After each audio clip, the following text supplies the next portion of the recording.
Hello, everyone, dear English teachers in Peru. Welcome to today's webinar. This is our summer webinar series, ELT Tech, English Language Teaching and Technology. I'm so happy to be here again with you. And today we have an amazing webinar with an amazing speaker too. But before that, we have to remember that you can follow us on Facebook. Here we have more than 20,000 members and more. Or you can follow us on WhatsApp too. We have here 3,000 members on Telegram, on our YouTube or our TikTok. Okay, teachers, don't forget, please follow us. Now, we have to consider some instructions in order to participate in today's webinar. Here are some instructions for this webinar. First, please remember, type your questions in the comments section, okay, on YouTube. Remember that the answers to your questions and comments will be replied by our guest speaker at the end of the webinar in the question time section. And when finishing the webinar, remember, we will share a link for you to have access to the exit ticket, which will be available for 15 minutes. Remember that you need to complete this exit ticket, that is a Google form, when you have to write to complete with all your information in order to register your attendance for today's session. Okay, teachers? And now we are going to know our guest speaker. Please, Miss Sulamita Chuten, can you introduce him, please? Yes, of course. Thank you, Miss Mariela. Hello, everyone. It's an honor for me to introduce our guest speaker for today's webinar. This is Mr. Juan Valenzuela. Mr. Valenzuela is a university professor, teacher trainer, and academic consultant. Holds a diploma as an official Cambridge presenter from the University of Cambridge. He is currently the academic director at Abilities and Education. Holds a degree in education and foreign languages from the University of San Marcos. A diploma in successful teaching practices for teaching English by the British Council CPD program, and a Cambridge Advanced Certificate of Competence in English. He has worked as a teacher of English in different schools in Peru with groups of different ages and levels, and has been a coordinator and an advisor of different international programs in various prestigious institutions in the educational sector. He has also been involved in the work of international exams and delivered preparation courses for IELTS, TOEFL, and Cambridge Young Learners English Main Suite and TKT since 2008. Regarding teacher training, Mr. Valenzuela has been sharing his expertise through professional development workshops on teaching EFL effectively inside and outside Peru country for the past 15 years. He is presenting the webinar titled Teaching, Listening, and Speaking. Mr. Valenzuela, we're really happy to have you with us. Thank you for accepting our invitation. Welcome, and the audience is all yours. Thank you. Thank you for inviting me. Thank you all for being here. Good afternoon, everyone. So tonight we have a special session. It is a good time to share pedagogical experiences together. My name is Mr. Juan Valenzuela, and I want to thank you for the invitation. And I want to thank all the audience for all those enthusiasm. I'm sure we will have a fantastic webinar, a great time together. Thank you for being here. Thank you for accompanying me. Today, the focus, as you have seen, is on teaching, listening, and speaking. This can be quite complex, quite complicated many times. It can be difficult and challenging, and also demotivating many times because students don't really want to speak in English in the classroom, right? And listening can be, even for us, English teachers, many times, a headache. It can be so difficult, so hard when speakers speak too fast, when we hear native speakers, when we have them in front of us, and we feel like we need to work more on our listening or speaking skills. However, if you find these two skills challenging, you are in the right place. How do you feel about your own listening and speaking skills? Do you feel your listening is good? Do you feel your speaking is good? You feel you can improve these two skills? This session aims at supporting teachers to become confident, responsible, reflective, and engaged when teaching these two skills. So welcome again, and we are going to start right away. I want you all to follow me in the chat here, right? In Facebook, in YouTube. I want you to accompany me, to follow me with emojis, with your input, with your contributions, all right? So you all have something to say, and I will be glad to be reading what you will type in the chat so that we can share together, all right? Well, I'm Juan Valenzuela. I am a teacher like you, and I want to start by introducing myself. I'm 42 years old. I'm married. My wife is from Chiclayo. I am from Callao, and right now I'm living here in Chiclayo, the capital of friendship. I've been living here for 10 to 12 years, more or less. You can come and meet me in person one day. Here in Pimentel, you can eat a delicious ceviche. And I am sure we can have a lot of fun. All right, so I know we have teachers from all over Peru today, right? So I want you to tell me in the chat box where you are connecting from this afternoon. Are there any teachers from Arequipa, the South, the North, Trujillo, perhaps Piura, Tumbes, the center, Ayacucho, Huancayo? This is a great community, and I am sure we will all benefit together from tonight's session. But I want you to get involved. I want you to follow me again with emojis, with your comments in the chat box. All right? Okay, good. If you have been to my webinars before, you should know that I always start my workshops with music, with live music, by playing my guitar, by singing with you. And today is not an exception. So here's my guitar. She's my partner. She's my friend. I started teaching English more than 20 years ago. Actually, I learned to play the guitar when I was 14 years old. I've already told you that I am 42. Being able to play a musical instrument has also helped me a lot in my teaching, because you know, music is very powerful. Music can touch hearts. Music can make people express many times some things that are difficult to communicate in a normal setting. So music is also present in my teaching. And as I said before, today, as I usually do, I will start this webinar, this workshop with a song.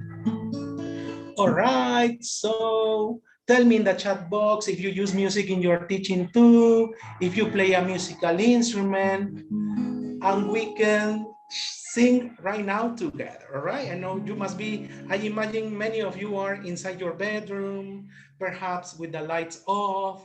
So this is a good moment to relax, to put the stress out, and to sing together, all right?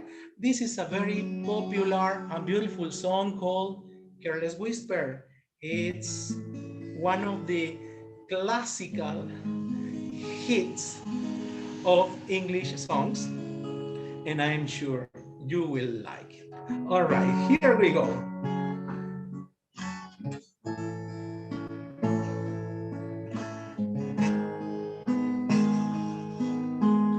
I feel so unsure as I take your hand and lead you to the dance floor. As the music dies, something in your eyes calls to mind a silver screen, and all it said goodbyes. I'm never gonna dance again, guilty feet of God, no rhythm. Though it's easy to pretend, I know you're not a fool. You should know better than to cheat a friend and waste the chance that has been given. So I'm never gonna dance again the way I dance with you. Oh, oh, oh. All right, sing with me. Come on, here we go. Time can never the careless whispers of your friend to the heart and mind. Ignorance is kind, there's no comfort in the truth. Pain is all you find. I'm never gonna dance again, and guilty gives up God no rhythm. Though it's easy to pretend, I know you're not a fool. You should know better than to cheat a friend and waste the chance that I've been given. So I'm never gonna dance again the way I dance with you. Oh, oh.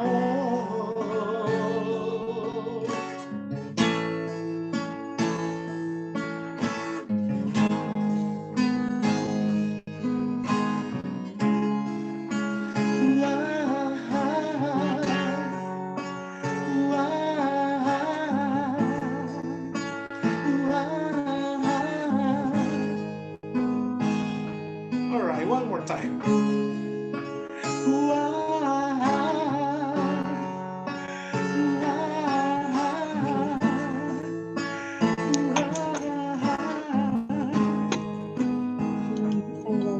Excuse me, is there a grocery store near here?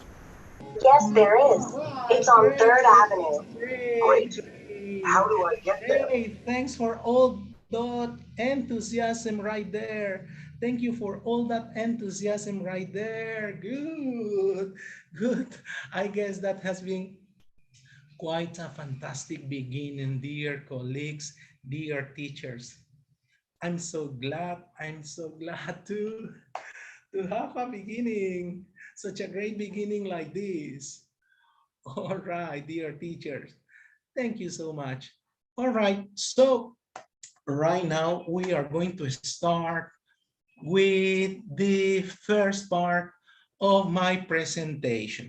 All right, and we are going to start by playing. Do you use games in your teaching?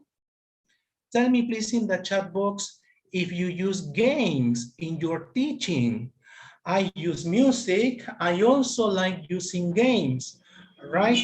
Games can play a very important role, you know, not only in education, but in general in life.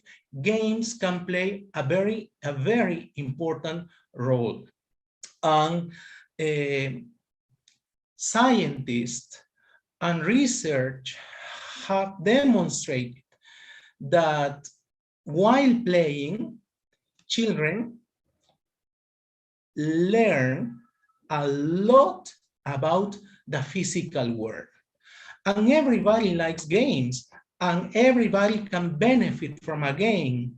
Not only children, but also teenagers and adults can benefit from games. So we are going to start with a game which is connected to the topic we will cover tonight, listening and speaking skills. All right? Okay, so I'm going to say something. I'm going to make a definition of a word, all right? And you are going to guess what word it is. It is a kind of charade, but I am not to use my hands or face. I am going to say things. I'm going to make definitions of words, and you have to guess what word it is. All right. Here comes the first word. This is an object. All right. It is an object. Any ideas? I don't think so, right? I think you need more clues, more information. Well, you use this object to measure things. Also, you can use it to underline information in a text. In the past, many teachers used this object to hit the students when they were naughty, playful, or noisy. Any ideas on what this is? Yes, you all are guessing so fast in the chat. Great, Ed or Maggie. Yes, it is a ruler. It is a ruler. So you won your first point already. Okay, good. Here we go with the second word. It is a place. It is a place. Not all people go to this place. Some people feel like they have to go to this place on Sunday. Sunday is like the main day for some people, but other people go on Saturdays to this place, depending on the group they belong to. You go to this place when you want to reflect on your spiritual inside, or when you want to speak to God. When you pray, you go to this place. Well, also you can pray inside your bedroom, right? And many people say that this is the house of God. Yes, you got it. Wow, you are so fast. Yes, it is a church. It is a church. Do you go to church? Do you go on Sundays? Do you go on Saturdays? I do go every Sunday with my wife and son. All right, great. Okay, here comes the second word. All right, this is an action. People do this when they sleep. I've heard that some people saying that when you are very tired, you do this, and it can be noisy. Doing this is noisy. So this is a noise you make with your mouth when you sleep. So again, I've heard that the more tired you are, the more you do this, or the more noise you make. So what do you think this is? What action is this? What is this? My wife says that I do this every day and she doesn't like it. Excellent, snore, snore, that's a word. You are so fast. You are so fast. All right, yes. Okay, let's continue. Okay. Well, this is something that many people like. I do like this, I like it very much. But right now, we cannot make one of these because of the pandemic, because we need to follow social distancing, we need to practice social distancing. So people are avoiding this right now. But when it is your birthday, you can make this. Or when you celebrate something, you do this.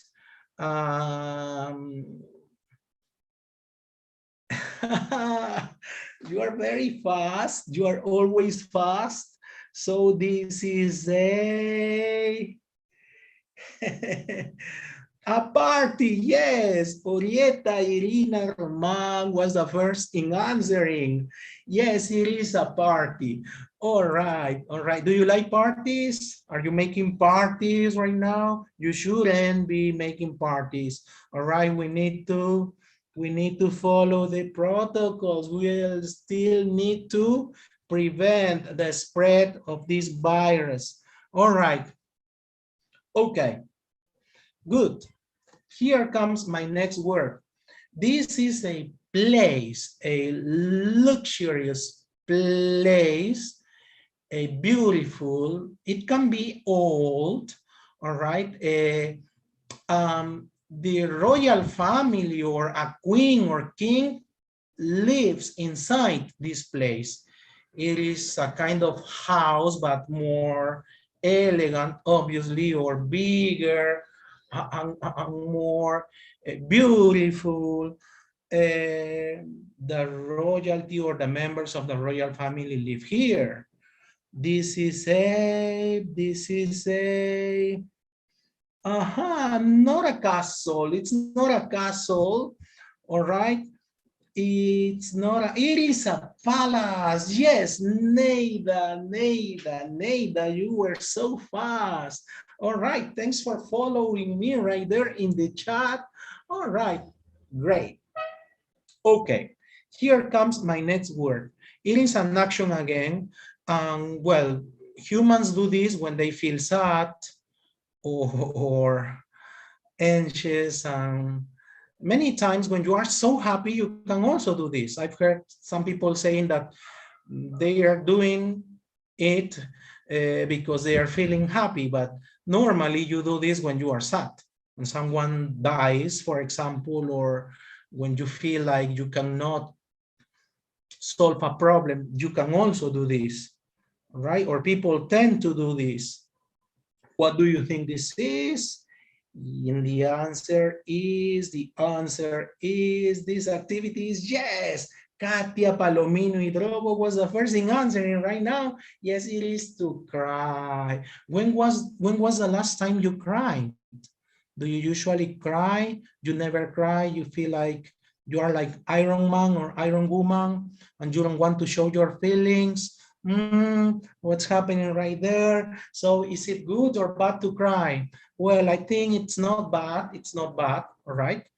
I wouldn't say that it is always good because we also need to find a balance, right? In our emotion and the way we face things can also affect our decision making. So sometimes it is good to cry to express our feelings, but sometimes it is good not to cry and control and calm down, right? And reflect and learn lessons and learn from our mistakes, etc. All right, all right.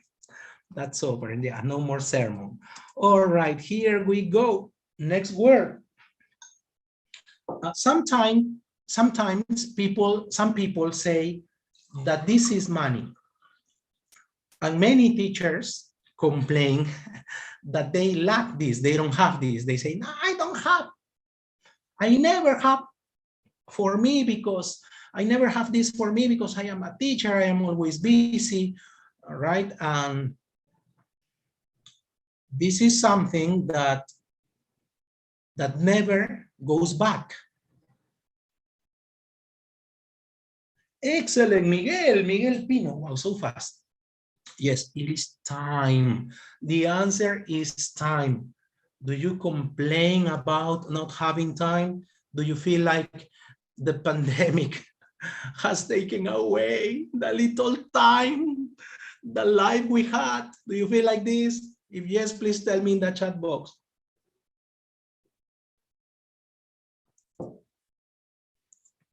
Okay, here comes my last word. It is an activity again. It is an action. It is an action. And some people like doing this. Some people don't like it. But it is good. It is good. For me, it is good. We do this when we want to find out the news. When we go to a restaurant and we want to order food, we ask for a menu card and we have to do this to know what food or what dishes are available. We also do this when we need to find out information to complete a homework. Excellent, very good, Ruth. Reading, yes, it is read. This is the word, reading. Excellent, and that was my last word. You've done a fantastic job. So claps for everyone. I want to see the emojis of clapping in the chat. All right, we all deserve claps. You've done a very good job. Very good. Very well done. All right, okay, so after this game, I had thought to present the first slide, and now I want you all to continue engaged. I want you all to continue concentrated, right? To continue focus here and continue accompanying me and following me in the chat. All right, I want you to read these questions. My first question is, has it ever happened to you that you speak to your students in English and they respond to you in Spanish? If yes, how do you feel about that? What do you do when this happens? My second question is, what do you think is the main reason why learners, why students don't speak in English in the classroom? And finally, what is more important in learning a foreign language? What is more important, fluency or accuracy? Remember that fluency has to do with the ability of speaking without making pauses, without stopping, by feeling and being confident when speaking. This is fluency. This is to be fluent, to speak fast, all right? And accuracy has to do with not making mistakes in your grammar, in your vocabulary. Some teachers think that accuracy is important and they give too much importance to accuracy and they teach grammar and vocabulary only, but they don't give the students many chances to speak, to communicate. This means that the students don't become fluent. They are accurate, but they are not fluent. And some teachers give more importance to fluency and they don't care about the students making mistakes. But so what is more important for you, fluency, accuracy, or there should be a balance? I want you all to please follow me and tell me in the chat box.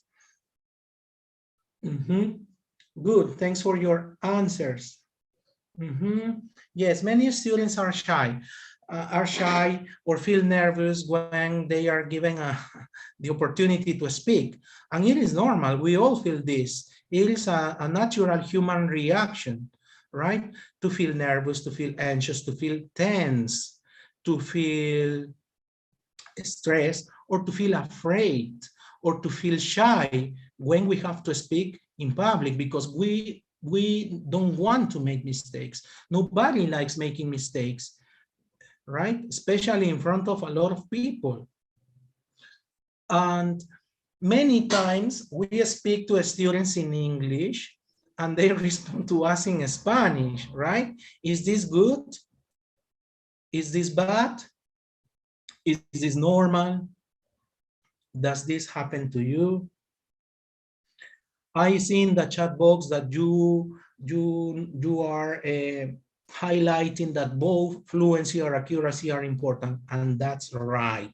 All right, both are important, right? So giving too much importance to fluency and forget about accuracy won't assure good processes of communication in students, and vice versa. If you do it the other way around, it's the same, it'll be the same, right? So many times we speak to students in English and they respond to us in Spanish, right? This is good because this means that the students understand what they listen, what they hear in English, right? Although the focus tonight is on teaching listening and speaking, I want you to keep in mind that reading and writing are connected with the other two skills all the time. Skills are interconnected. When I do speaking, right now, for example, I am doing speaking, right? And you are doing? Yes, you are doing listening. You are doing listening. I am doing speaking right now, and you are doing listening, right? And when I showed you in the previous slides my words, when we started to play, when we opened today's webinar with the game we opened, I was doing writing, and you were doing reading. So skills are always interconnected. So we cannot separate skills. Skills are never separate. So if you speak to students in English and they respond to you in Spanish, this means that they are good at listening. They are good at comprehension. And when it comes to consolidate the skills, listening and speaking should be first. Why? To consolidate comprehension. Once students have vocabulary, have listened, have heard a lot of English around them, inside and outside the classroom, they will be ready to produce. So it is not a good idea if you force a student to respond, to answer to you in English. If you say to a student, for example, do you like pizza? And they answer, sí, miss, y me gusta el papayons. You should be happy to hear that your student understands spoken English. You should smile then, like this, look at my face, and say, that's great. I like papayons too. But sometimes I go to Pizza Hut. This way, we are going to consolidate comprehension. Production will only come after students have been exposed to the language many Many. Listen carefully. Many, many, many times. Not just because you speak in English the first part of your class, or they have 2 classes a week, they are going to be able to produce the language in any quantity. Production will come naturally after they have been exposed again to the language many, many, many times. So don't feel bad, don't feel frustrated, don't feel worried about your students answering to you in Spanish. Just smile, keep all that enthusiasm, keep the conversation going, and continue speaking in English to them. Actually, one of the reasons why students are bad at listening, listen to this, please, listen to this. One of the reasons why students are very bad, so bad at listening, is because teachers don't speak in English 100% of the time in the classes. Many people, my generation, I don't know if I could say our generation, because I don't know the age of the average of the audience today, but in my generation, for people my generation, listening is a very difficult skill. For many teachers my age, listening is very difficult. And why? One of the main reasons is because our teachers taught English to us in Spanish. So we didn't have this exposure to English many, many times. So we are not familiar with intermediate or advanced vocabulary, grammar, or pronunciation. In my times, there weren't CDs, there weren't websites, there wasn't internet, there weren't phones, WhatsApp, Instagram, or Facebook. We had a board and a teacher yelling at the students all the time, teaching a lot of grammar in Spanish.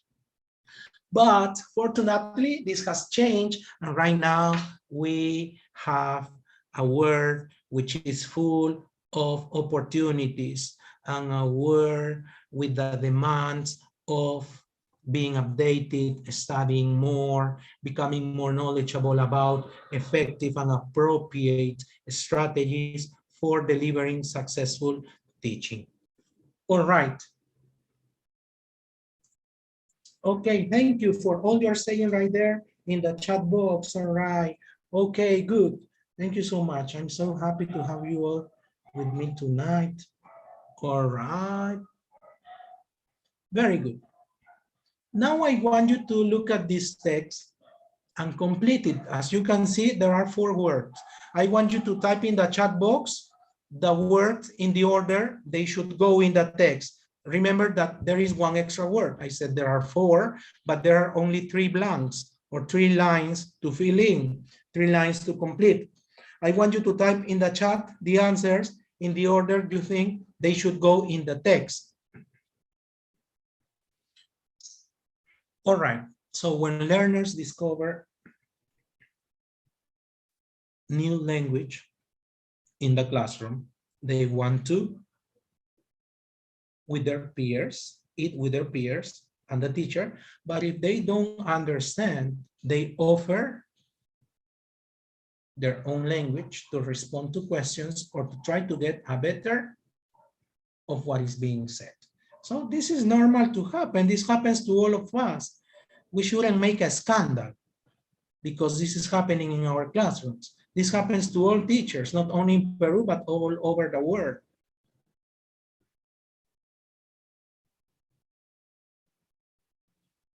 All right, thanks for your input. Yes, the first word is share. So when learners discover new language, when they learn new words, they want to share these new words with their classmates and the teacher. But if they don't understand, they often use Spanish, their own language, to respond to questions or to try to get a better idea of what is being said.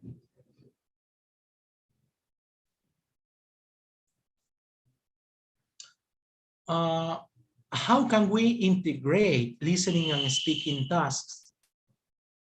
Before I tell you so, I want you to know or I want to share with you some possible tasks that develop listening skills. The typical tasks are true, false when we do listening comprehension, right? For example, or identifying pictures, right? Here are two links. Here are two links. I'm going to stop sharing right now so that we are taking, and I'm going to share all my screen, all right? I'm going to share all my screen for a while. Okay.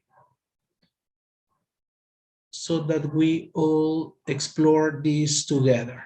So we all are familiar with true-false comprehension, right? Here we have a website which is called Exam English. It is used by teachers, especially by teachers who are preparing students for an international examination.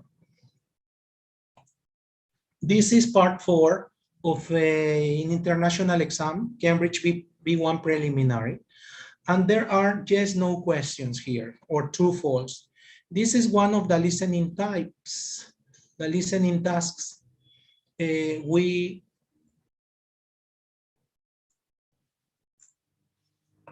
usually do when teaching listening, right? Do you use this type of activities in your teaching?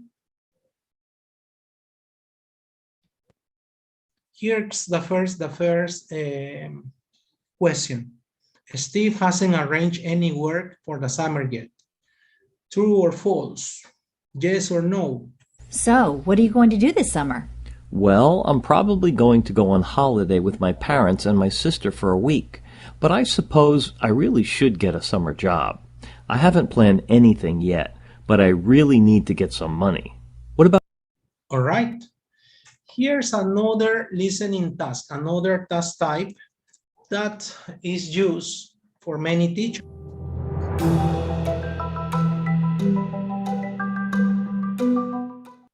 Viene con toda esta bomba, la quiere tirar y se va.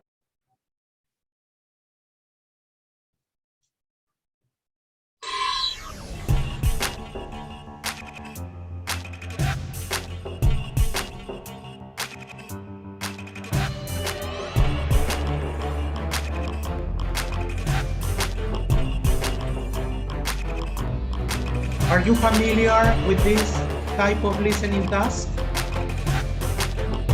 Are you familiar with this type of listening task? I'm going to share the links in the chat box, all right? We are going to share the links.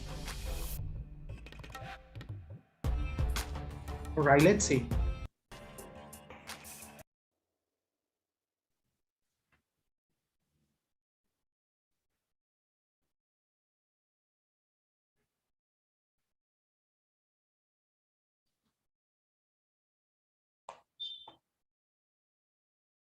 Which book does Mary want to find? Can I help you? Yes, I need a book. It's called Cold Mountain. Cold Mountain. Oh, yes. It's there. Can you see it? No. Has it got a picture of a mountain on it? No, it's a forest. All right. Okay, so are these these are the types of tasks we usually use in our classes, right? In our teaching with our students. How can we prepare students to do well in this type of tasks? How can we prepare students to do a good job in listening exams? You can try simple things such as dictation of words, such as picture description. You can give your students a picture and describe people in the picture and ask them to circle the people you are describing to develop good listening. These are simple things we can do. And this way we are integrating both listening and speaking.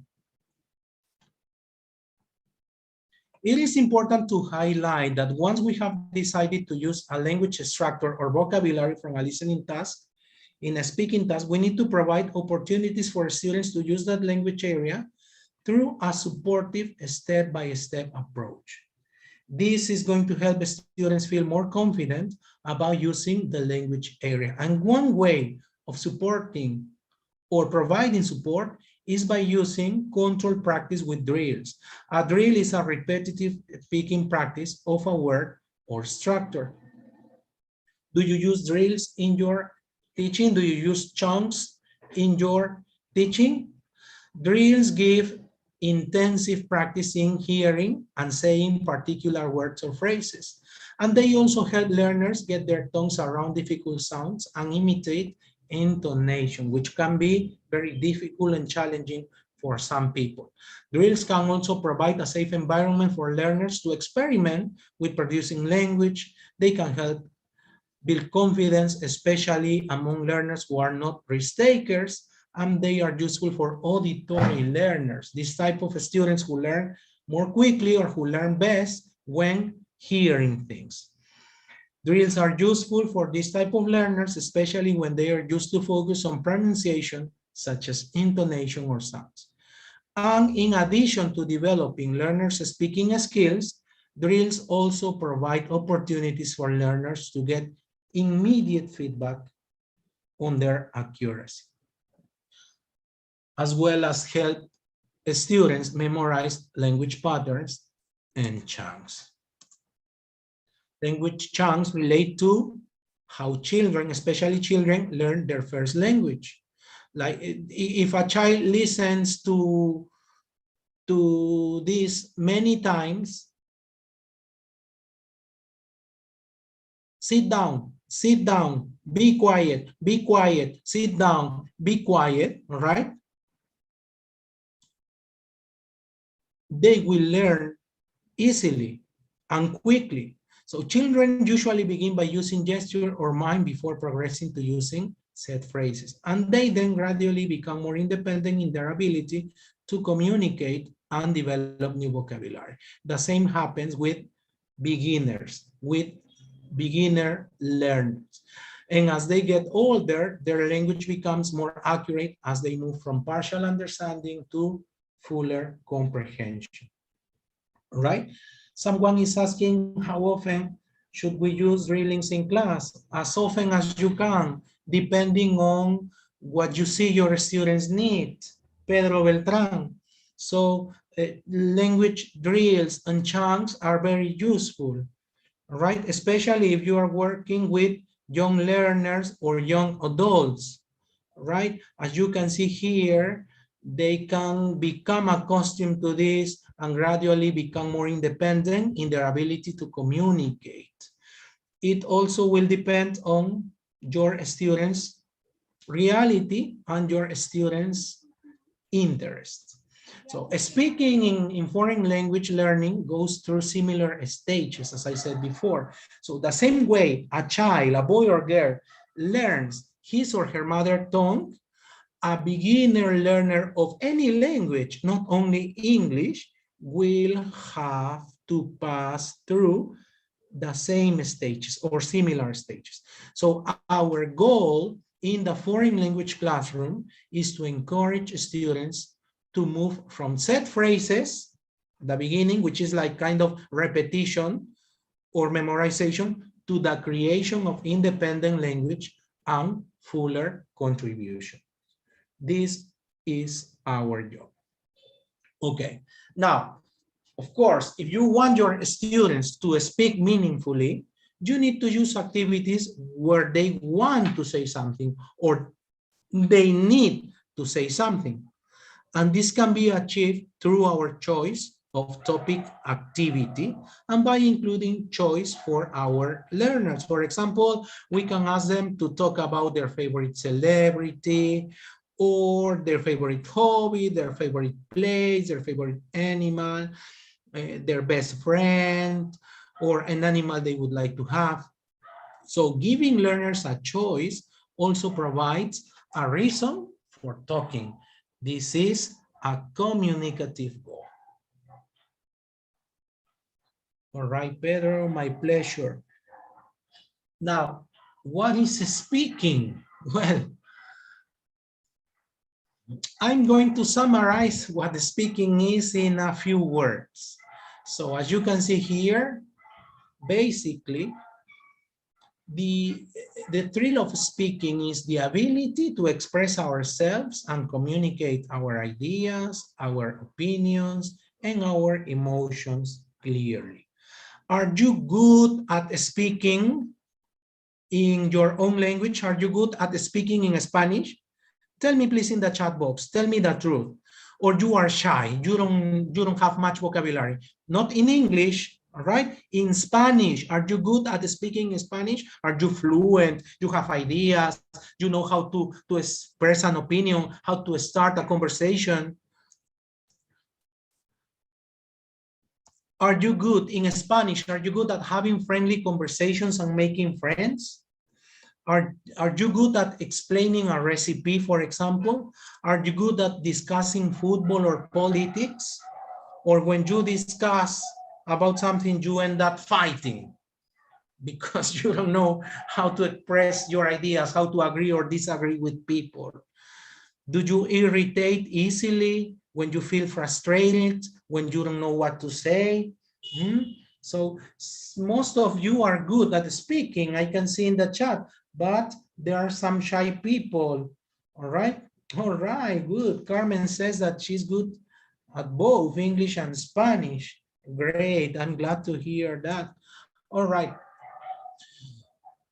It is not that easy, to be honest, not even in our own language, and it can even be more difficult to be a good speaker in another language, in English or in French, Japanese, etc.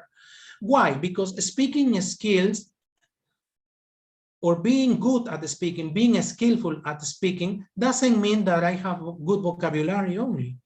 Because the goal of communication is not vocabulary only. Of course, speaking skills include, as you can see here on my screen, grammar and vocabulary, but there is also a lot of discourse management.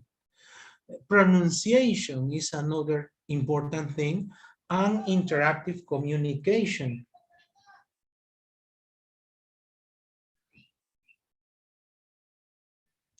Communication is a process that involves giving and also receiving. So this means it involves speaking and listening. And some people are very good at speaking, but they are very bad at listening. When other people speak, they interrupt. Or people say one thing and they immediately respond with another thing that has nothing to do with the theme or the topic of the conversation. So are you good at interacting when speaking, or do you like giving, but you are bad at receiving and listening? When someone has a problem, are you a good listener? When someone tells you something that is difficult, when they tell you about their worries, are you good at listening? Are you a good listener? Remember that communication is a process, and this process again involves both giving and receiving. All right, never lose this quality, Maria Rodriguez. Tolerance is a very good quality, and I want you to keep on being tolerant. All right, Maria. Good. Thank you all for sharing right there in the chat box. Okay. So interactive communication focuses on how good you are at listening to others and answering in a way that makes sense, right?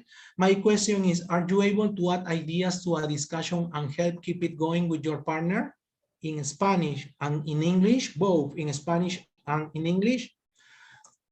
Discourse management focuses on how good you are at expressing your ideas clearly. My question is everything you say relevant when you speak? Are you good at using some language to link your ideas, to organize your ideas? Grammar and vocabulary focus on how good you are at using a range, a variety of structures, tenses, and lexis appropriately. Do you have good grammar and vocabulary, both in Spanish and English?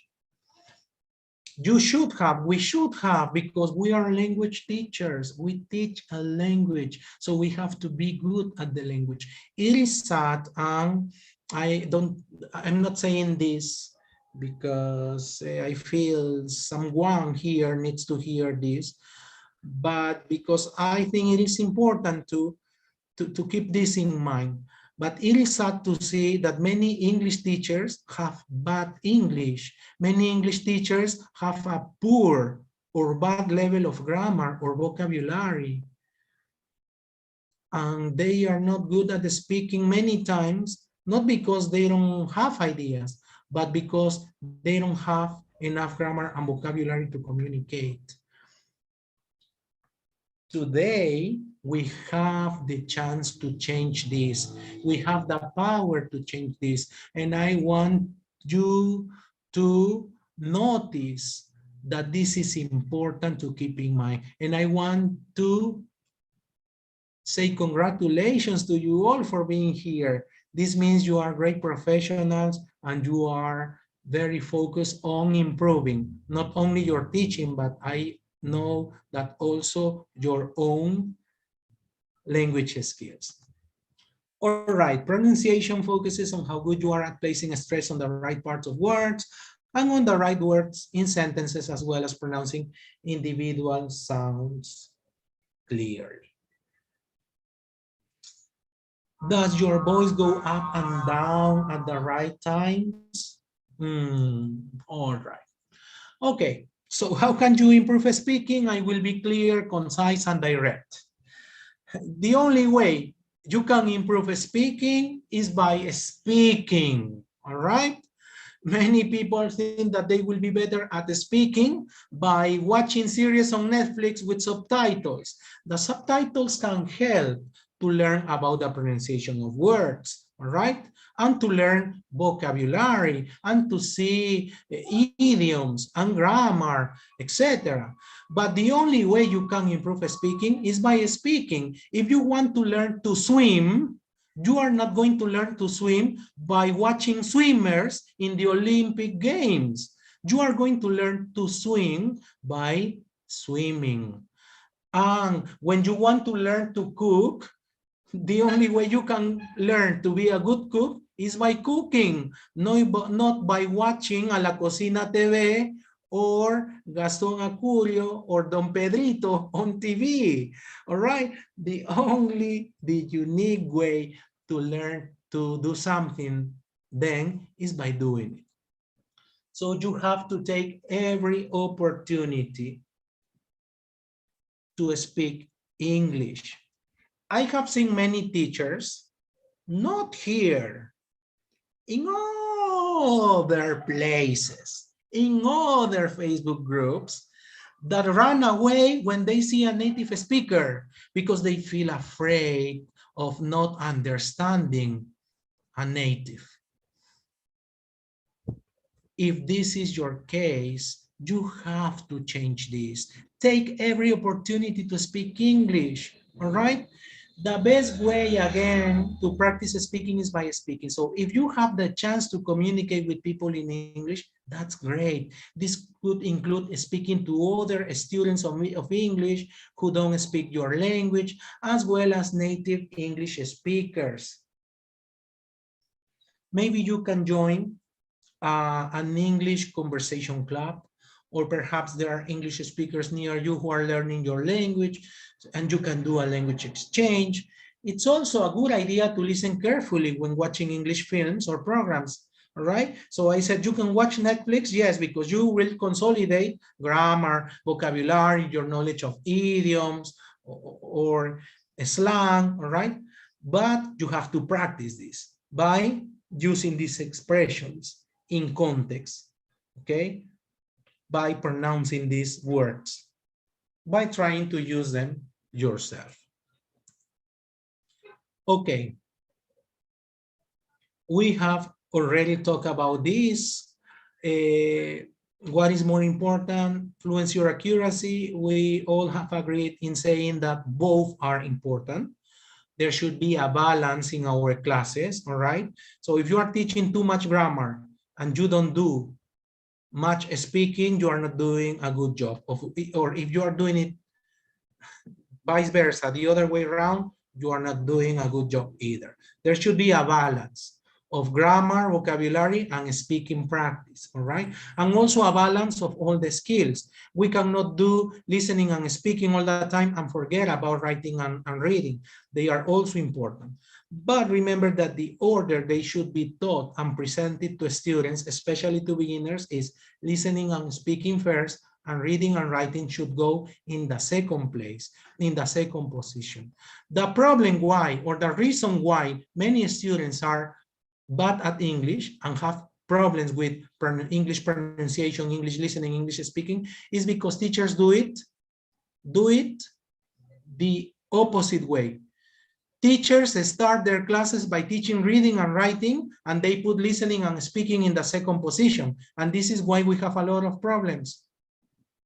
We have to do it the other way. Listening, we have to teach listening and speaking. Do a lot of listening and speaking first, and reading and writing will come after. Okay? All right, thank you. Thanks for all those comments in the chat box. All right. Okay, now look at this. Here is an activity. This is photo description, all right? How to describe a photo. How can we try this activity, an activity like this with the students? All right, before we do, or before we start this activity, we can ask, for example, students to take notes to make sure they have the right vocabulary, they have enough vocabulary to communicate. It shouldn't be like, okay, students, look at the picture. What can you see in this picture? Many students tend to do this because this is so traditional, but also so boring. This was done like in the times of dinosaurs, perhaps. Right now, we need to think of more creative ideas to make students produce the language. All right. So before we start, we can ask the students, for example, to take notes. And I want you to tell me in the chat, please. I want you to send me notes. Look at this picture. What can you tell me about the place? Tell me in the chat, the people in the picture. Children, adult, elder people, the activity, cooking? No, right? Objects, colors in the picture, atmosphere, the time of day. Tell me in the chat box. Tell me in the chat, the place, the people, activity, the objects in the picture. What can you tell me about this picture? What can you tell me about the things? Okay, good. Thanks for all those comments. Video games, yes, all right, video games. Teenager, yes, teenager, this is a keyword. Bedroom, yes, all right. Feelings. What activity is this? What can you tell me about the atmosphere? Resting, do you think the boy is resting? Yeah, we see blue and green, yes. Chatting, yeah, he's got a cell phone. All right, thank you. Okay, yes, this photo shows a boy's bedroom. The boy looks around 14. Yes, he's got short brown curly hair. There is much to say. There is a lot to say. He's sitting, right? He's sitting down on his bed. He's using his phone, right? He's using his phone. He might be testing. So there is a lot of speculation when we describe a photo, right? He might be testing his friends or his girlfriend, or he might be surfing the internet. He's looking at the screen very carefully. There aren't many things on the walls. There is a coat like mine. Yes, a coat like mine and some books on a shelf. So he must be a very responsible teenager. Okay. So here is some useful language we can use with the students. We can study these phrases with the students and use them when we are given a chance to communicate. Simple things. These are chunks a student should learn, phrases a student should use in communication. In the picture, I can see there's, there are, I think it's, I don't think it's, it looks like, it looks quiet, he looks, she looks, a bit. All right, you can use these expressions and type in the chat sentences. You can type sentences, look at the photo.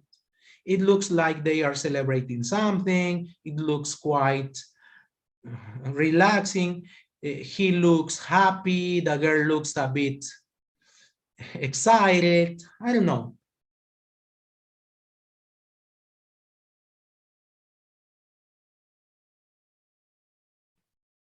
All right. In the foreground, there's in the background, on the left, on the right. What can you tell me about this photo now? I want to read your comments in the chat. He looks really happy, yes. All right, at the bottom, in this corner, in the middle.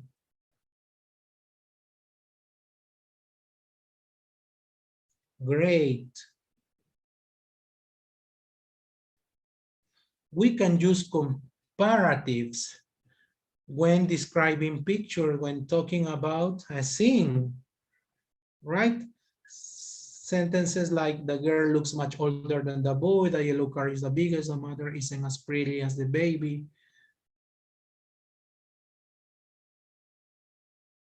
Great.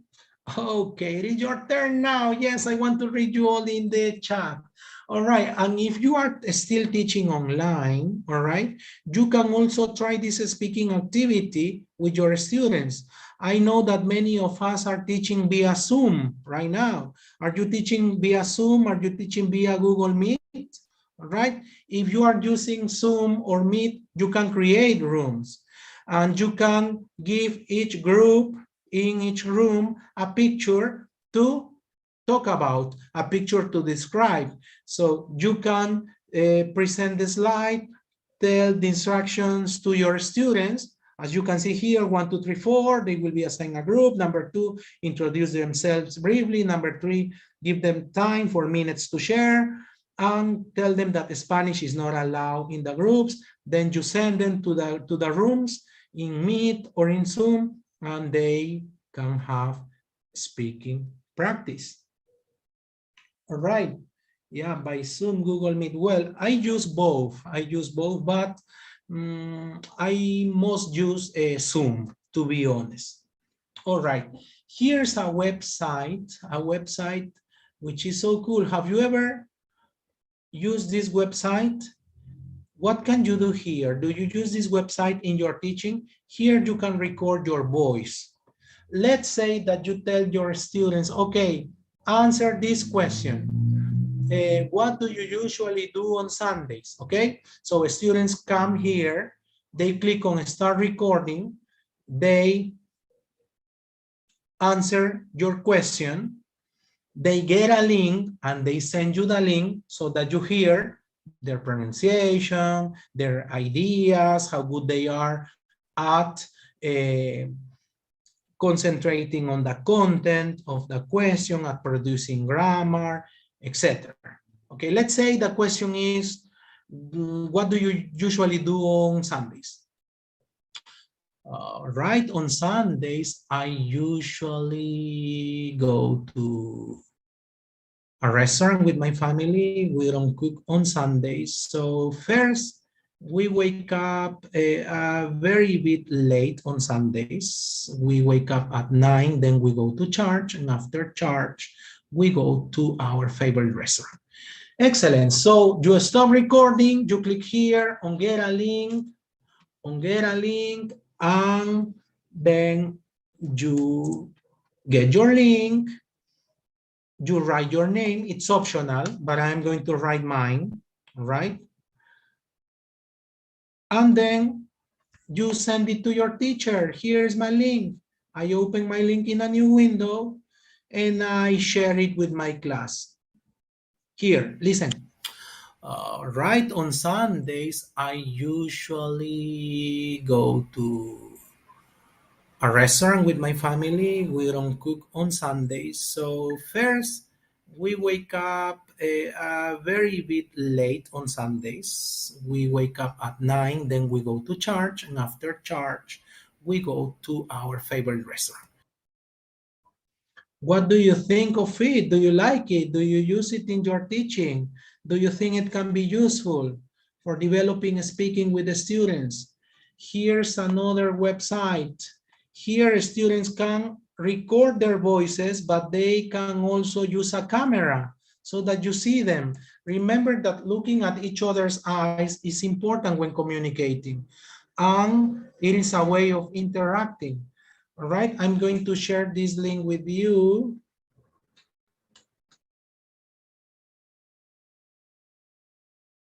Give me a second so that you all have it in the chat box. Here, you can create an account for free. This is Flipgrid. You can create an account for free. And you can create speaking tasks for your students. Okay, I'm going to enter, I'm going to log in with this account right now. I'm going to show you how I have created different tasks for my students to give them a chance to communicate, to produce. Here, for example, this is a task on family. Here is for Cambridge C1 speaking part 2, daily routine, speaking practice level A2. And so you create your task. You can include pictures in the tasks you create. Then you create your classes. You give your students a code and they can record. They can record their answers. Here are 8 answers, for example. I'm going to show you some of my students. All right, this is a Chiclayan student. This is a great professional called Carlos. I believe that in the first picture, the man may be trying to talk to the child in order to teach him some social skills, or maybe to cheer him up in order to make some good decisions or try new things out at school. Whereas in the third picture, the woman. Fantastic, don't you think? So here you can record your voice, but also you have a camera available. All right, you can also create your own materials. There is a website called Live Worksheets. Here I'm going to share in the chat one of the worksheets I've created for increasing vocabulary and improving speaking.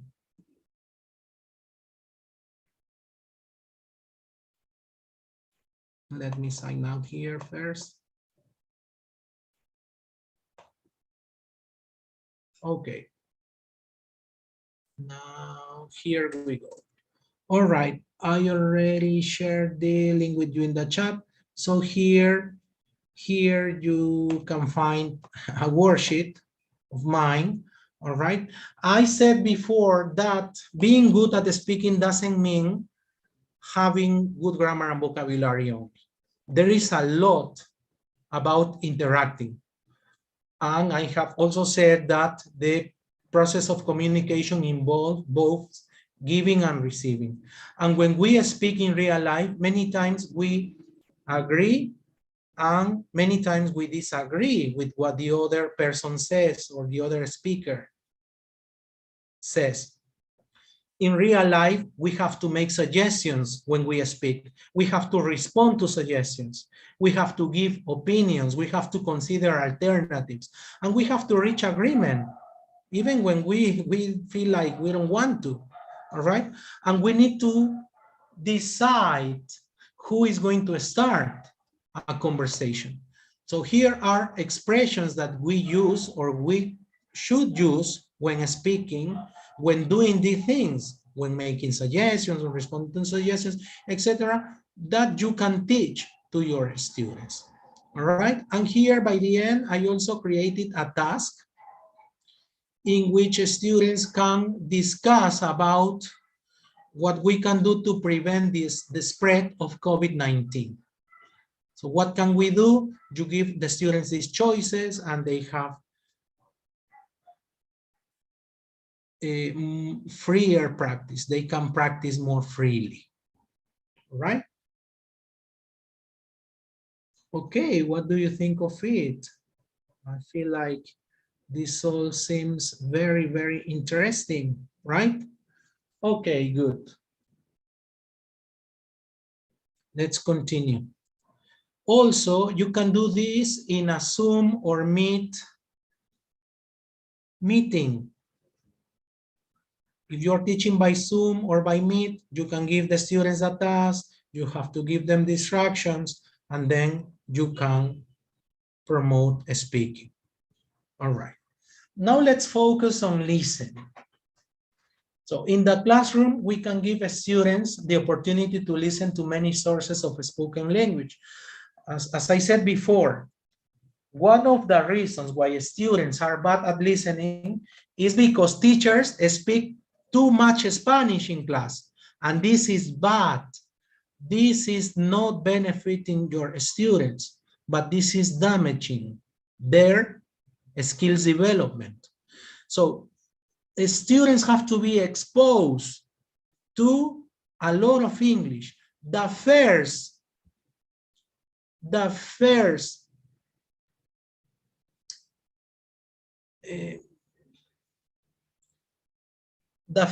opportunity they have to hear someone, or the only opportunity, to be honest, the only opportunity they have to hear English in the classroom is you. So don't deny this opportunity to your students. Don't be bad, don't be selfish. You are the only opportunity they have to listen to English in the classroom. So don't speak in Spanish to them. They have to be given the opportunity to listen to many sources of spoken language. You, other students, visitors, CDs, DVDs, etc. This is going to expose your students to a range, to a variety of accents, velocities, speeds of delivery, text types, and listening skills. When we do speaking, we can see the other person's face. And body language, gestures, miming helps a lot. But when we do listening, we can see the speaker's body, the speaker's face. And we can ask the speaker to repeat. We cannot say, can you repeat that? Because it's a CD or it's a DVD.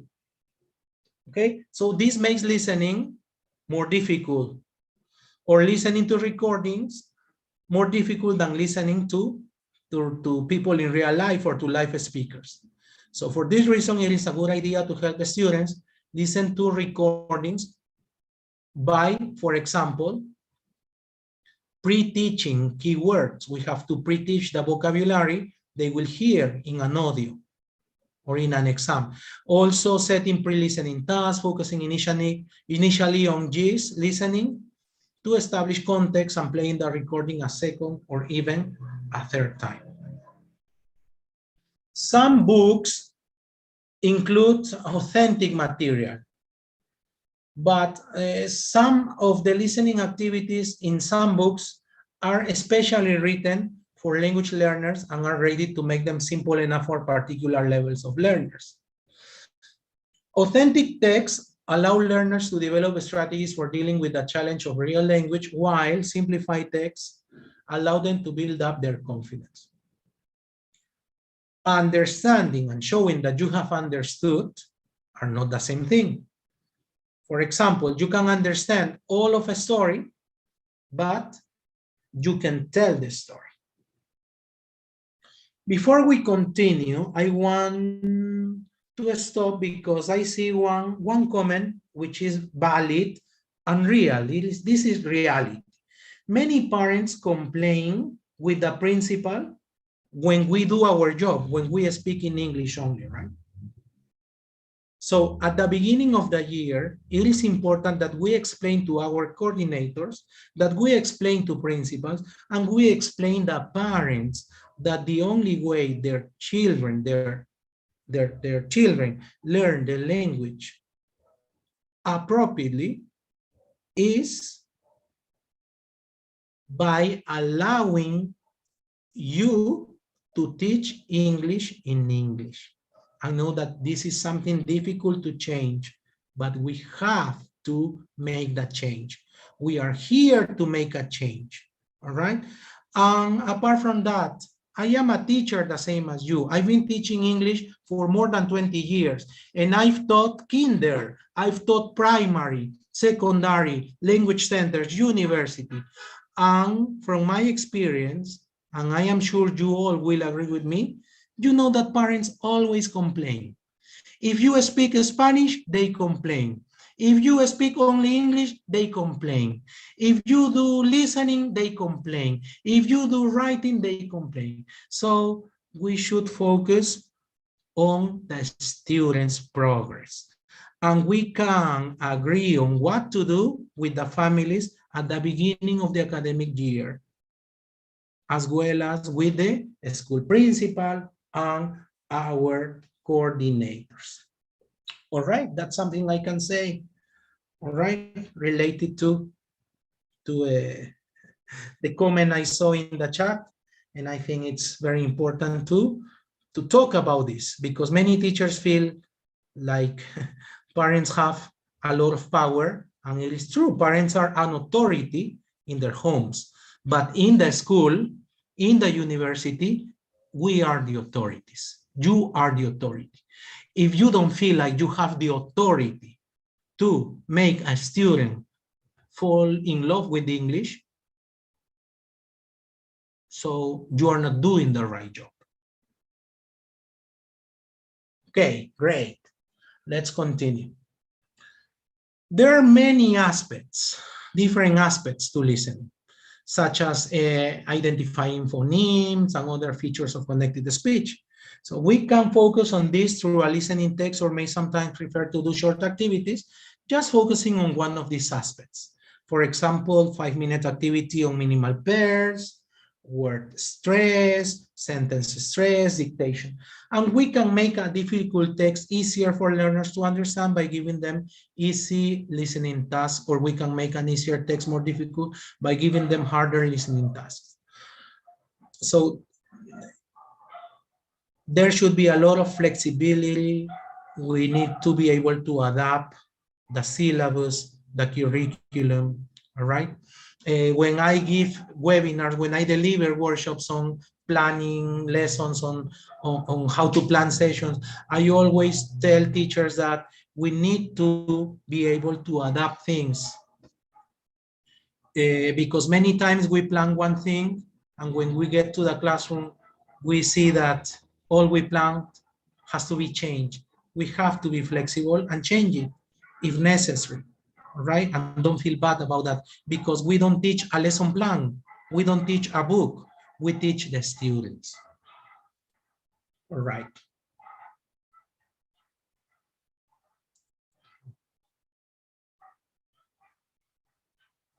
Okay, this is the typical pattern of a listening lesson. First, the introductory activities, which could be to present the vocabulary, etc. Then the main activity, when students do the listening itself, and then post-task activities. A good way to integrate listening and speaking is to do a speaking after a listening activity, by connecting the speaking activity with what they did or they heard in the listening task. You may sometimes also just want to ask students to listen to something and not give them any task. For example, listen to a story without having the necessity to do an exercise or a song or an explanation. This is good. So after an audio, after listening, there shouldn't necessarily be a kind of test or exam. There should be, the same as with reading for pleasure, a kind of listening for pleasure, because this is going to give students the opportunity to listen in a relaxed way and enjoy the experience of listening to a foreign language. All right, here are websites. Yeah, lyrics training. Do you know this one? Here you listen to songs and you complete the lyrics of the songs. This is so good for listening for detail, because it is important to pay attention to detail many times, right? When listening, not only when learning a new language, but in real life. All right, let's look for a song. For example, today we sang this song, right? At the beginning, Careless Whisper. Yeah, the song I sang at the beginning. Okay, then you listen to the song, you choose a level here with your students. Yeah, let's choose beginner, and then you listen to the song and complete the lyrics.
Interesting website.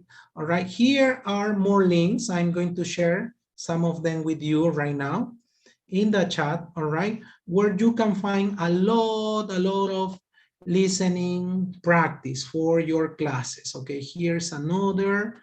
I'm going to share in the chat, all right, the ESL lab. I like it very much. You can choose, let's say, a level, all right, also easy, intermediate, difficult. Here you click on listening activities. You choose a level, let's say intermediate, all right? And then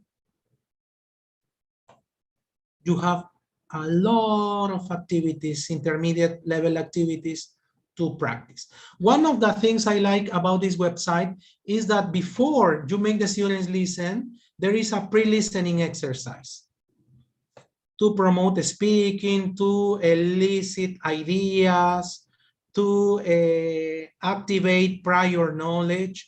Remember that the word in English is not previous knowledge, okay? In English, we say prior knowledge, not previous. So to activate prior knowledge, idioms, and then you have the listening task, all right?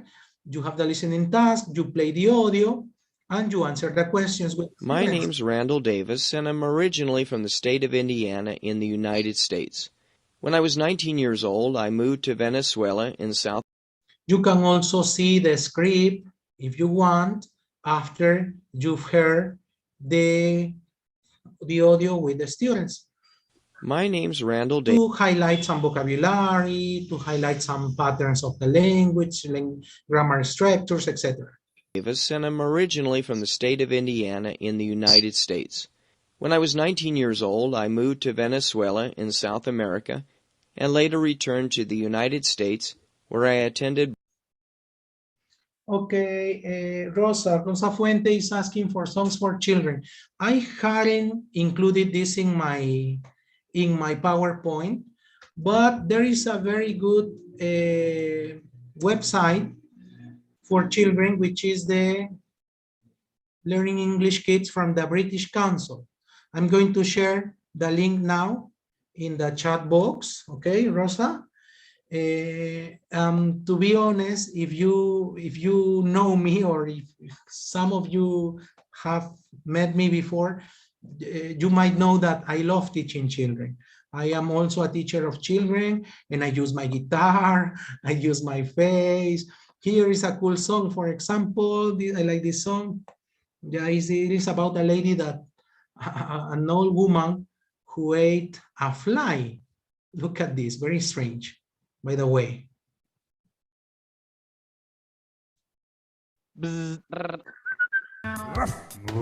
Very weird.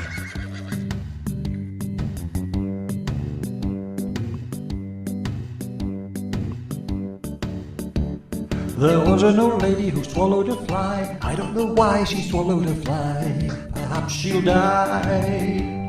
There was an old lady who swallowed a spider that wriggled and wiggled and tickled inside her. She swallowed the spider to catch the fly. I don't know why she swallowed a fly. Perhaps she'll die. There was an old lady who swallowed a bird. How absurd to swallow a bird. She swallowed the bird to catch the spider. She swallowed the spider to catch the fly. I don't know why she swallowed a fly. Perhaps she'll die. There was an old lady who swallowed a cat. Fancy that, to swallow a cat. She swallowed the cat to catch the bird. She swallowed the bird to catch the spider. She swallowed the spider to catch the fly. I don't know why she swallowed a fly. Perhaps she'll die. There was an old lady who swallowed a dog. What a hog to swallow a dog. She swallowed the dog to eat the cat. She swallowed the cat to eat the bear, and she swallowed the bear to eat the spider. She swallowed the spider to catch the fly. Perhaps she'll die. Yes, I'm sure she'll die. All right, okay. Okay, great. Now we are going to summarize, all right? It's time to summarize what we have learned. We are about to finish. There will be a short round of questions, and I will be glad to continue answering your doubts from my experience. I am not a guru or doctor. I am another normal mortal, another teacher like you, and from my experience and from my heart, I will try to solve your doubts and to continue sharing pedagogical experiences regarding the topic we've covered tonight, teaching, listening, and speaking. Let's summarize them. First, speaking and listening activities don't put the same demands on learners. They activate different processes in our minds. They require different strategies, different skills. Number two, we can provide support by developing the theme of a listening before using it.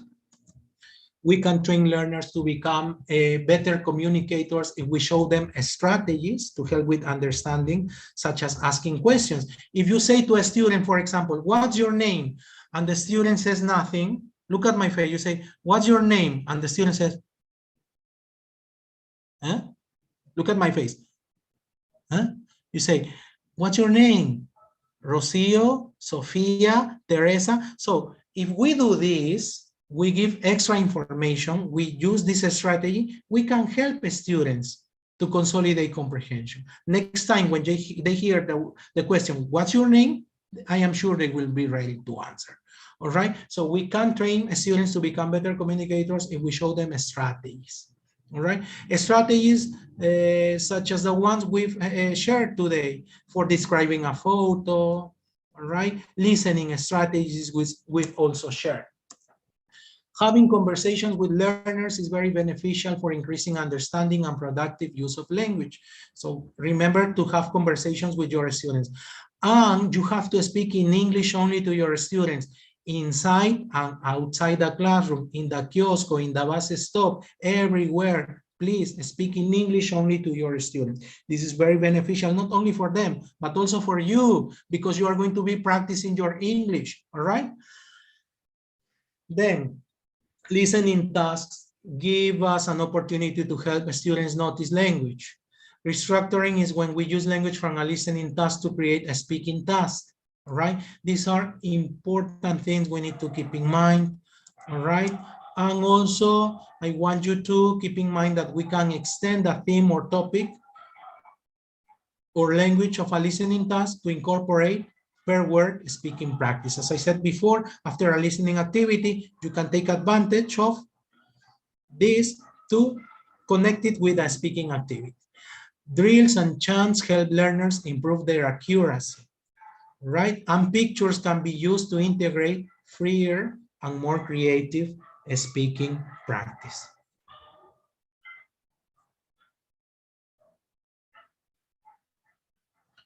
Okay, okay. That would be all with me now for the moment.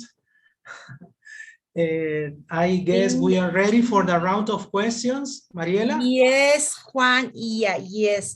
It was an amazing webinar. Thank you so much. Teachers are so happy with your presentation, a lot of resources and an important information. Thank you for sharing your knowledge with us. Now it's time to answer some questions. Dear Juan, please, Miss Angela Salazar, could you help me with the questions? Sure. Hello, everyone.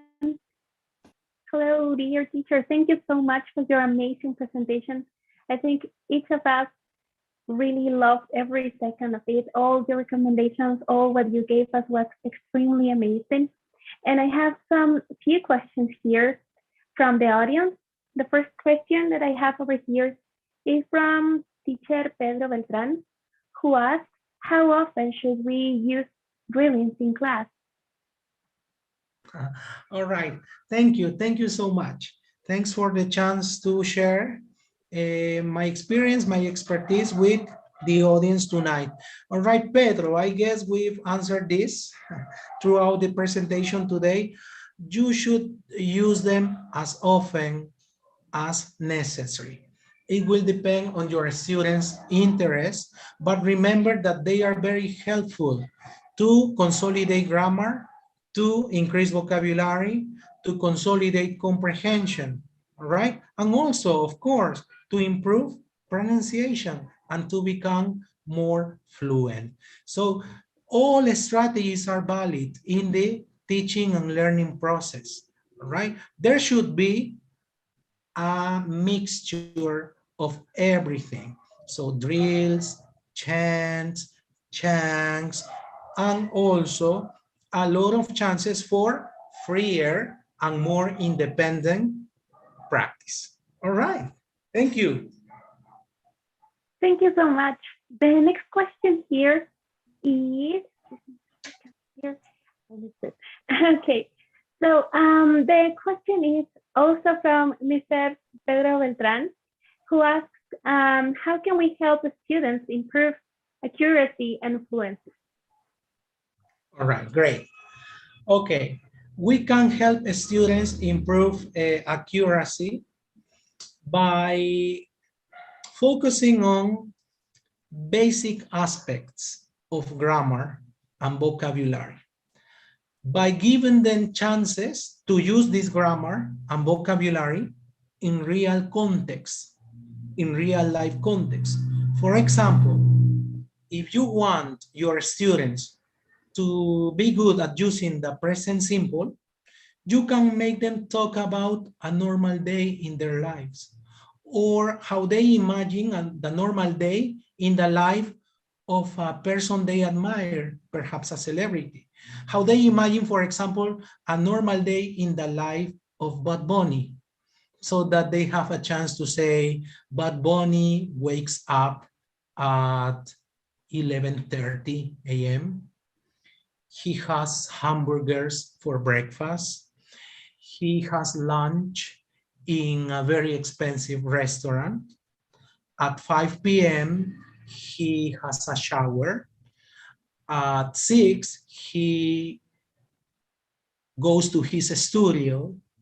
At 7, he has dinner with his girlfriend, etc., etc., etc.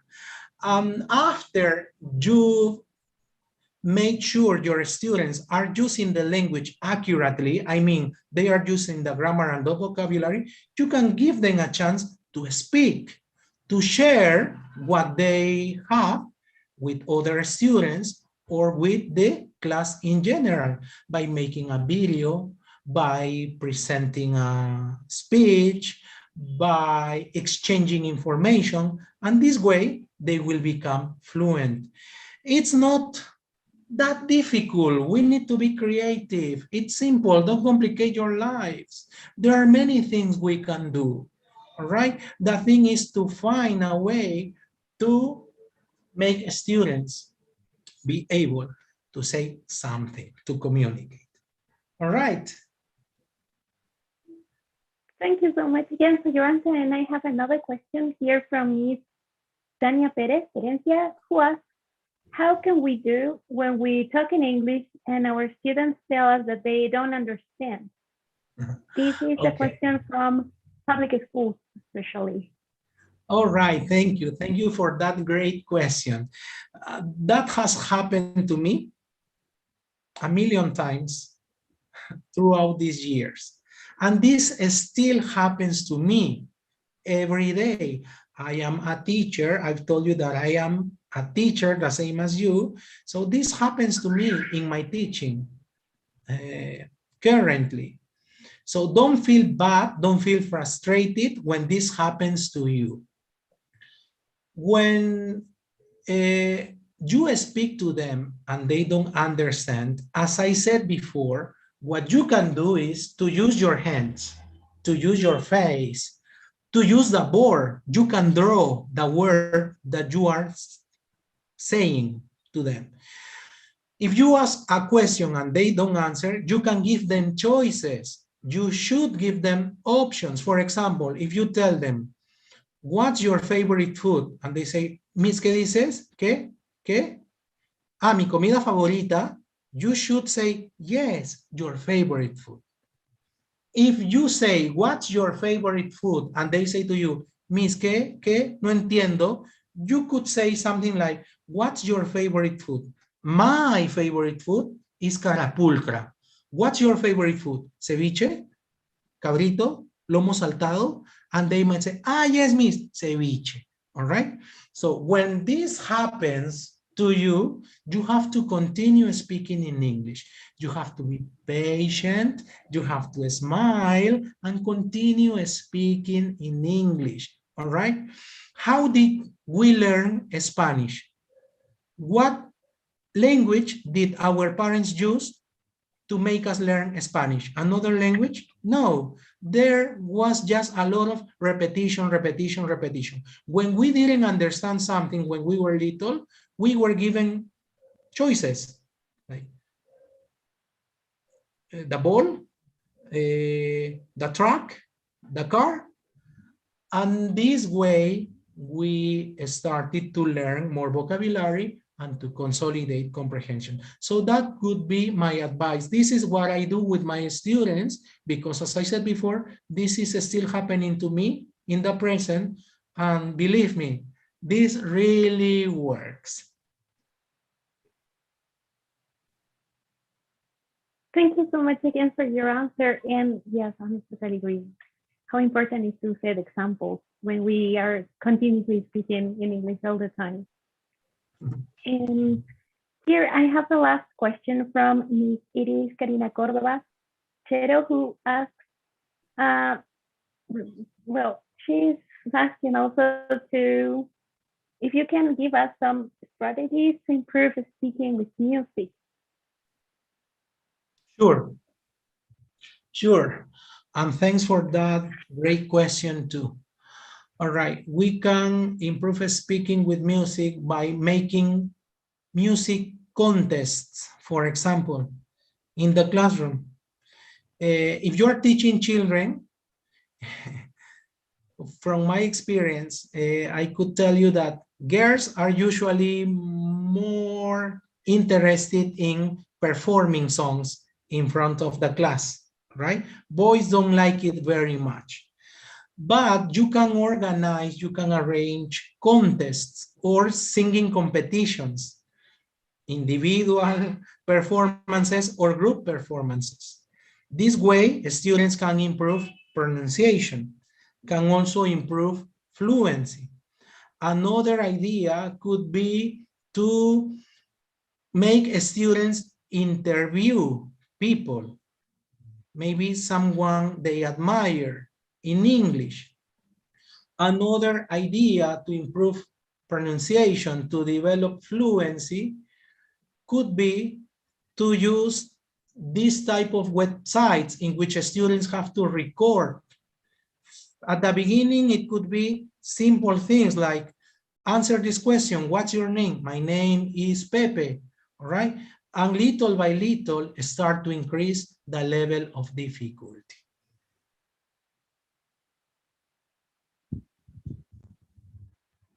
Thank you so much. I actually have another question here that I think is really interesting too. It says, what strategies can we use in large classes to promote speaking now that we're like working virtually? Yes, that's a good question. That's a good question. With large classes, we can create rooms with very, very clear instructions on what to do. Again, we can give the students, or we have to give the students an opportunity to talk about something that is from their interest. So if you have a large class and you want students to speak, okay, you have to be creative enough to create an atmosphere and to present a topic which makes your students feel like they want to participate in your class. They want to speak to you. For example, if I have a large class and I start my class by showing a picture of Bud Bunny and I ask my students to give me information about him, I am sure a lot of them will start to speak, right? So we can also use mobile phones. Nowadays, we can use mobile phones to record short speeches and then share them, right? And we have to be always, remember, we have to be always enthusiastic, motivating, patient. We have to praise and praise and praise, because when it comes to speaking, if you are correcting students too much time, you are going to kill motivation. There is one phrase I always say to teachers in my webinars: overcorrection kills motivation. So try not to correct too much. If a student say, yesterday I go to a restaurant, you could repeat that by saying, yesterday you went to a restaurant. There's no necessity to say, you go or you eat, you go or you eat, right? Because this can demotivate the students. Next time they could feel like, I don't want to say anything. So don't overcorrect. Remember, overcorrection kills motivation.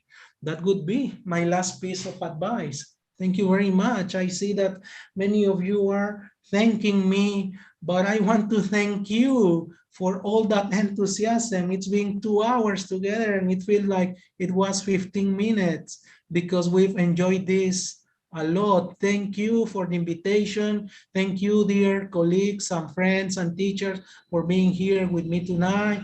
And I hope you continue contributing with the development of English teaching and the development of education in general, not only in our country, in Peru, but in all our Latin American region. Thank you very much. Thanks to you, dear Juan. Angelita, are you there? Yes, I'm here, I'm here. No question, no more questions for him? There are no more questions. Thanks again. Okay. Okay, Angelita, thank you so much. Please stay with us, dear Juan, some minutes more, please. All right. Okay, thank you so much. Now we are going to continue with an invitation for you for our next webinars for the next week. And please, Mrs. Consuelo Casada and dear Kurt Vilela, are you there? Yes, I'm here. I'm listening to you. Yeah. I can hear you. Okay, great. Continue, please.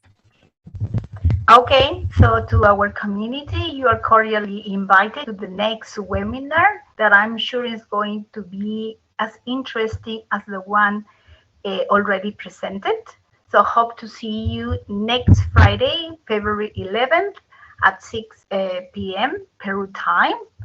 And the webinar is entitled Me, the Hybrid Teacher by Alicia Lara, okay, who says that most effective hybrid teachers are the ones who have a vast knowledge of strategies, technologies, tools, and resources, and can masterly fully build meaningful relationship with the students in person and through a screen.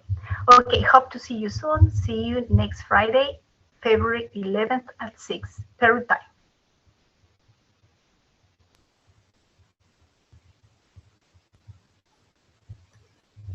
Well, the community has another webinar, this time on Saturday 12th at 6 p.m. We're going to have the presence of Manuel Salas. He's going to present a webinar which is entitled Have Thought About the Input Hypothesis Lately? And who's Manuel Salas? Well, he has an ELT degree from the National Pedagogical Institute, Monte Rico. He has a master's in education management and doctorate studies in education at the Universidad Nacional Mayor de San Marcos. He also has a certificate of proficiency in English at the University of Michigan, USA, and a certificate of MS Office Expert Specialist from Cybertech. He has also trained in coaching at Pontificia Universidad Católica del Perú, and he has a diploma in education management at the Escuela de Directores of IPAE. The purpose of this webinar will be to reflect on the importance of the kind of input we give to our students. And also we will review Dr. Stephen Krashen's famous findings, which became a landmark in ELT. We hope you can join us on these two webinars on Friday and Saturday. Bye. Thank you, Kurt. Thank you, Mrs. Caseda. Entonces, para la próxima semana, queridos teachers, tenemos dos excelentes webinars. Yo sé que ya están pidiendo el exit ticket para que puedan registrar su asistencia y responder las preguntas que tenemos el día de hoy de la excelente ponencia hecha por Mr. Valenzuela. Vamos ya a presentarlo en un minutito más. Nos ayuda para eso Miss Dianita, ¿está por ahí? Sí, por aquí estoy. Listo, vamos, Miss Dianita. Okay, good evening. Well, the exit ticket, remember we have only 15 minutes to develop this. So recuerden es https, okay, puntos ahí, /CUTT.ly/ETIP. Please remember capital letters, okay, summer first. Recuerden que como es nuestro primer webinar, se coloca así, ¿ok? El tip, ¿ya? De los English teacher in Peru, summer, todo seguido, with capital letters. Number one, ST, ¿ok? First. That's the exit ticket. Muchas gracias, querida Dianita. Y algunas precisiones sobre el exit ticket, porque esto va a ser durante todos los webinars. Recuerden que de aquí en adelante tenemos una cita con todos los teachers los días viernes y sábados a partir de las 6 de la tarde, días en los que vamos a estar presentando diferentes webinars durante todo nuestro ciclo, que va a presentar un total de 12 sesiones. La constancia de participación que se va a emitir es justamente por el total de las sesiones, por las 12 sesiones, para que puedan sumar todas las horas.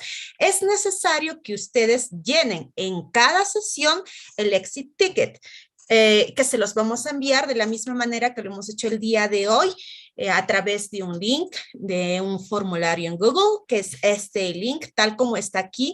Recuerden que deben respetar mayúsculas y minúsculas para que puedan acceder. Está fijado también en el chat.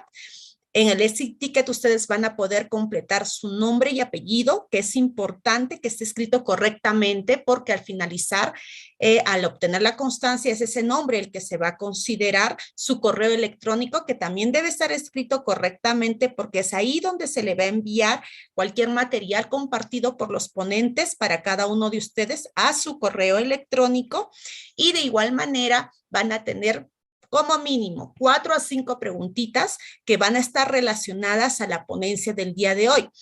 El día de hoy tenemos 5 preguntas realizadas sobre la ponencia de Mr. Valenzuela, que ha estado genial, y como mínimo deben de lograr más de la mitad, ¿no? Deben de lograr aprobar todas las preguntas y aprobar su exit ticket. Eso quiere decir que hemos estado todos muy atentos. Yo sé que no vamos a tener ningún problema con ello, y recuerden que si quieren revisar igual información, volver a ver con más calma todos nuestros webinars, si por ahí se pierden uno, no se preocupen que van a tener la grabación en nuestro canal de YouTube, lo tienen ahí debajo, ahí está el link. Sin embargo, solamente contabilizamos su asistencia a las sesiones en vivo.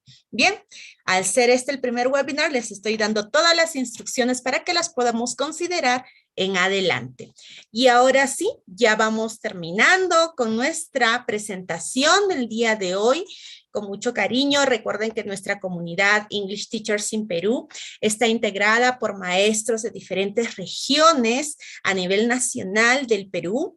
Entre ellos tenemos a Miss Ángela Salazar, teacher David Cuadros, teacher Elmer Quispe de Ayacucho, Sulamita Chupden de Cajamarca, Diana Chafloc de Chiclayo, Pamela Salazar, Gina Soplopuco, Miss Nefti Fortés España, Kurt Vilela Huancayo, Miss Miriam Córdoba de Huancayo, Verónica Milan de Huancayo, Maite Flores, Mayra Ríos, Yuli Millones, Daisy Apolinario, Yulisa de la Cruz, Lilia Espinosa, Jessica Carguavilca, Soledad Yance, Consuelo Cáceda, Ricardo Núñez de Lima, Stephanie Bon de Piura, José Ortega de Puno, y siempre con nosotros nuestra querida Tabita Anaya, la memoria, el angelito que nos acompaña, que nos dejó el año pasado, pero que permanece para siempre en nuestros corazones. Todo este ciclo de webinars está realizado y organizado por este asombroso equipo y por también la aceptación de excelentes ponentes, como el día de hoy hemos tenido a Mr. Valenzuela, que sin ningún interés a cambio, nada más que compartir con todos ustedes, queridos maestros, aceptan nuestra invitación. Recuerden que absolutamente todo lo que nosotros damos como comunidad no tiene ningún costo y tiene el único fin de poder fortalecer la formación de los docentes de inglés, no solo de nuestro país. Hoy día hemos tenido maestros de México, Colombia, Ecuador, Chile, Argentina. Muchísimas gracias también por seguirnos. Nosotros felices de que la familia siga creciendo, porque finalmente mientras más somos, más aprendemos también. Ahora sí podemos ir encendiendo nuestras camaritas todos. Creo que sí. Podemos ir encendiendo las camaritas. Ya va a llegar el momento de la despedida. Y ha sido fijado el link también. Querido Juan, una vez más aprovecho el momento antes de cerrar con esta sesión para agradecerte de todo corazón, primero, que hayas aceptado la invitación de nuestra comunidad para compartir, que tengas esa disposición. El día de hoy los maestros han estado muy contentos, más de casi 800 participantes en la sesión de diferentes países, además de Perú, que se han quedado pues con una maravillosa ponencia, con mucho aprendizaje, y lo más bonito, que todo lo que tú has dado el día de hoy va a llegar a nuestros estudiantes que tanto lo necesitan. Muchas gracias de corazón de parte de todo el equipo administrativo. Te damos un fuerte aplauso todos.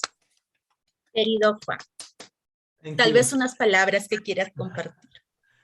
Sure. I want to thank you again for the invitation. I want to thank God in the first place and my family, because they always support me in all my projects. I want to support the audience because it's contagious when they are enthusiastic, when they are excited, and I feel like I have a great responsibility. This is motivating also for me, because this gives me the strength to go ahead and to continue growing up, both as a professional and as a person. Thank you all. I always finish my presentations, my webinars by saying hugs, kisses, and blessings for everyone. Thank you so much, dear Juan. Bien, ahora nos vamos despidiendo cada uno de los administradores presentes el día de hoy. Con nosotros, Miss Sulamita Chupden, Miss Zuli. La tenemos por ahí. Miss Consuelo Cáceda. Miss Consuelito por ahí. Miss Ángela Salazar. Miss Diana Carla Chafloc. Miss Dianita que ha estado con el Exit Ticket. Miss Jessica Carguavilca. Miss Jessie, Teacher Kurt Vilela, que nos ha ayudado con la invitación para la próxima semana. Miss Miriam Córdoba, ¿cómo está Miss Miriam? Gusto tenerla en la familia. Gracias, Teacher David Cuadros, con truenos y todo lo demás desde Ayacucho con nosotros. Miss Lilia Espinosa, Miss Lilia, Miss Daisy Apolinario, Miss Gina Evelyn Soplopuco, Miss Maite Flores, Teacher Ricardo Núñez, y ahí está con nuestro logo de English Teachers in Peru. Miss Yulisa de la Cruz, Miss Verónica Milán, y por supuesto detrás de toda la transmisión, Mr. José Ortega, que siempre nos está apoyando el día de hoy. Muchísimas gracias por su atención. Los esperamos la próxima semana, el día viernes y sábado a partir de las 6 de la tarde. Bye bye, English Teachers in Peru and teachers around.